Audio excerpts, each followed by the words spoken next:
Zdravo svima, Amar Tufo sa portala BH-Linux.com se vas srdačno pozdravljam. U ovom video prilogu pokazat ću vam kako ručno bootati Linux distribuciju. Moj laptop je HP Pavilion DV6 koji pogoni Linux Mint 20.02 UMA. Evo ja ću upaliti svoj laptop. Po defaultu ćemo vidjeti Grab Boot menu.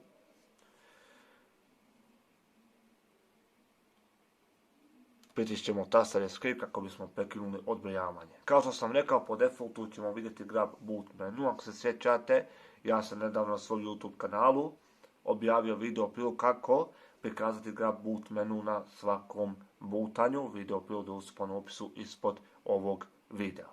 Da bismo ručno bootali Linux distribuciju, potrebno je pritisnuti ovo malo C. Ja se zaista nadam da vidite veoma jasno komande koje slijedi na zaslonu, obzirom da ovaj video prilog je snimljen koristeći moj pametni telefon Xiaomi Mi 9T. Komande su sljedeće: unosimo list, komanda list će izlistati dostupne particije. Mi treba da podesimo root particiju. U ovom slučaju to je HD0 MC DOS 1. Da bismo to izvali, unosimo komandu set root, otvaramo zagadu, HD MC DOS 1. Idemo dalje. U drugom koraku potrebno je ručno učitati Linux kernel koji se nalazi u kompresovanom formatu u sklopu boot direktorija. Da bismo to izveli, unosimo komandu Linux, idemo adresa boot, vm linux, root, dev, sda1. VM Linux je ništa više do simbolički link na aktualni kernel. Zatim je potrebno učitati Initial RAM disk datoteku.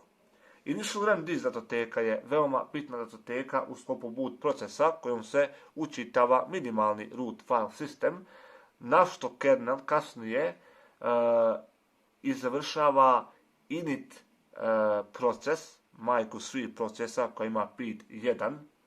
Jednom kada kernel izvrši init proces, učitava se pravi root file system, nakon čega se initial RAM disk datoteka iščitava iz RAM memorije i login se prompt pojavljuje. Login prompt se pojavljuje gdje vi unosite vašu lozivu kako biste pristupili distribuciji. Da smo učitali initial RAM disk datoteku, unosimo komandu init rd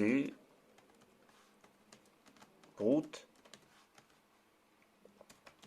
init rd img i enter. Zadnja opcija koja je ostala je da unesemo boot. Sad ćemo pustiti da se distribucija podigne. Ovo je dakle cijel boot proces kojeg obično nećete vidjeti tijekom bootanja. I evo našeg login prompta. Ovim smo uspješno ručno bootali Linux distribuciju, u ovom slučaju moj Linux Mint 20.02 UMA. I ovim bi bio gotov ovaj video prilog. Ja se zaista nadam još jedan put da vam se ovaj video prilog dopao, da ste veoma jasno vidjeli sve komande koje sam ja unio, a ova će se također članak pojaviti u tekstualnom formatu na mom portalu BH-Linux.com. U svakom slučaju pozivam vas još jedan put da date podršku ovom kanalu, ostavite vaš subscribe, komentare, prijedloge, sugestije, sve je dobro došlo, a mi se vidimo i naredni put. Do gledanja i doviđenja.